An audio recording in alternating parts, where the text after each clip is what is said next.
What up, though?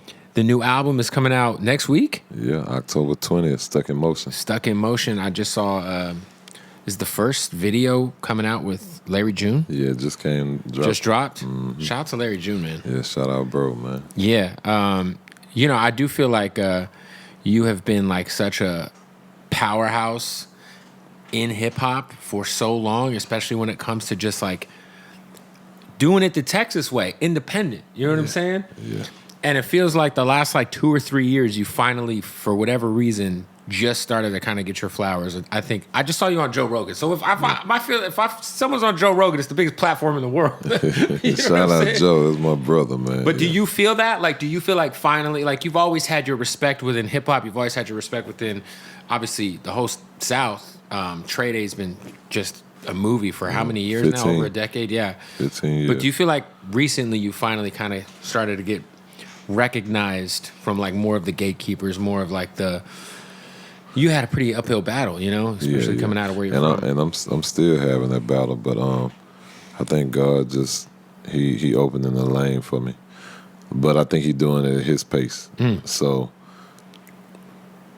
how big I'm gonna get, I haven't got there yet, but I'm on the uphill climb still right now, and he's doing different things to let me know that it's not a point of giving up. It's not an option. Just it's like little things happen that keep you going. Like, you know what? I'm on the right mission. Like, I got to keep going.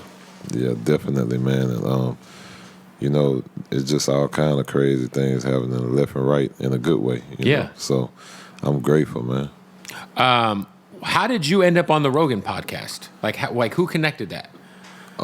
He's had Jay Prince on. He's had Willie D on. Obviously he's a hip hop guy. Joe's, that's family. That's like my brother. But I'm tied in with the UFC. Okay. So Dana's me and Dana White real close, and just the whole staff. Oh, you guys talked about that too. Like what's the big fighter? I'm not a big UFC guy. My but you brother, guys talked about the Beast. Yeah, you guys had him. As like a mutual friend, the Beast. Dustin Poirier. Kevin Holland, man, it's so many of them I'm tied into. But I have an actual license deal with UFC because we have UFC Bumpboxxes. You got everything Bumpboxxes. People win the Super Bowl, they got a Bumpboxx. Debo Samuel's running around with a Bumpboxx. Everybody's got. Listen, if people don't understand, and I'm not being paid to say this, not because you're here. I tell this to people all of the time. Do not waste your fucking money on any of these $300, $400, $500 bullshit Bluetooth speakers. The Bumpboxx is crazy. It is crazy. And we just released a new version, which is the remix that looked like the cassette tape. Yeah, you just showed me. It looks crazy. I think the one I have is called a Flare 8. Yeah. We still got all those. Big. We got so many different ones. We did the deal with the Gronkowskis, so we got shaker cups that got the speakers on them now too. Like a cup? Yeah, the shaker cups. Yeah, like so the like workout. Yeah. Mm-hmm. Our headphones coming.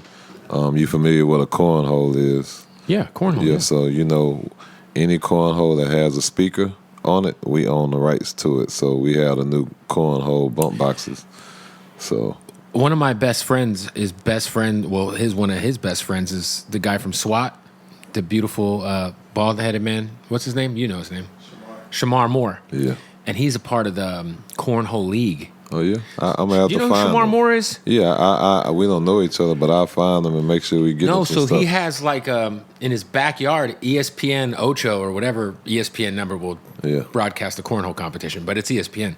Yeah. He has a whole like real cornhole like arena in his backyard. You know somebody who know him? Yeah. So put me with him. Yeah, we'll FaceTime him right now. Yeah, I'll show you how it works. Yeah. Cornhole shit is booming right now. You need to get a hold of... You know what else is popping right now that everybody's doing, and I don't know why, but have you heard of pickleball?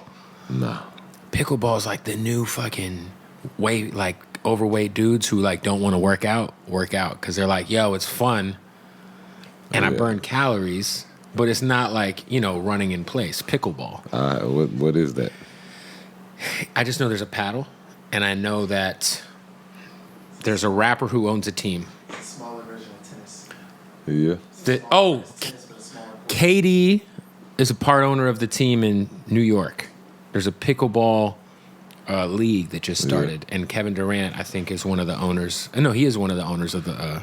Oh yeah, shout out my bro KD. Yeah, you got to get locked in. Yeah. I wonder, like, you always hear about the Joe Rogan spike. You go on the show, do you see spikes in analytics, followers, music goes up, everything goes up, or is I haven't even. I ain't really paid attention because I've been moving nonstop. yeah, you've been moving nonstop. Yeah, You're in yeah. album mode. But what I will say is, different people who ain't necessarily familiar with my music and other stuff, when they see me, they're like, "Man, I just seen you on Joe Rogan podcast." Yeah. You know what I'm saying? So it's definitely a blessing. But I know one time Joe posted the Bumpboxx, and I know that day alone was something. Crazy numbers sold. Yeah, for sure, man. That shit's dope. Congrats on. Has anybody tried to come and buy you guys out yet? Like a bigger company? You know they have, but we worth so much now. It's like, we Why ain't would in a you do rush. it? Yeah. Like if we do, it's gonna have to make sense. Like it's gonna have to be like Apple or something crazy. Like, it'd have to be something crazy, and I would still be tied into it. Yeah, you got because we built of course. that from. Yeah, you guys have sweat equity, but you also have like personal equity into the company. Yeah. Do you guys still have the store in Riverside? There was that. You guys had a flagship store. Yeah, I'm not sure, because we had the one in Houston in the Galleria, but it got to the point we don't even need the stores. Like it's just online. Yeah. So crazy, Why have the brick and mortar if you don't need it? Yeah, but it was dope to do. Yeah. Just to be able to do that, and but right now it's going. Like if you look in the Barbie movie, we in there. Yeah, so I saw that. Yeah, so we're a little bit of everywhere, man. Did you think, like, obviously you believed in Bumpboxx, but it's crazy because it's true. Like, I remember I used to always just associate Bumpboxx with you because that's how I found out about it, right? Yeah. But it's transcended it. And it's so, like you said, it's in the biggest movie ever. Yeah. Like, did you ever have any idea it would get this big?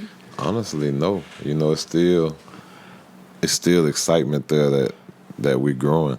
Like when we had the headphones, the Waves, that came out. And now we got the in-ear headphones that's about to drop too. Whatever headphone company you were involved with, I still have those headphones. Yeah, that was with us at Bumpboxx. Oh, that was them. Okay, yeah, I still have those. But now we got the in-ear ones. Okay. And they Bluetooth, crazy. wireless. Yeah, everything, man. Oh yeah, you guys are we gonna crush it for sure. We got something called a slapstick too, and like you can put it on anything metal, it'll stick to it, and it's a Bluetooth radio, loud as hell. You know what I'm saying? Like we got so it's much almost like a coming. magnet. You can just slap it places. Like if you're Loud in as shit, if you're in a shop, if you're working on cars, Yep, shower, gym, anything, anything metal. yeah. It's waterproof. I would say for the most part, yeah. It's waterproof enough. Yeah, for sure. Sick.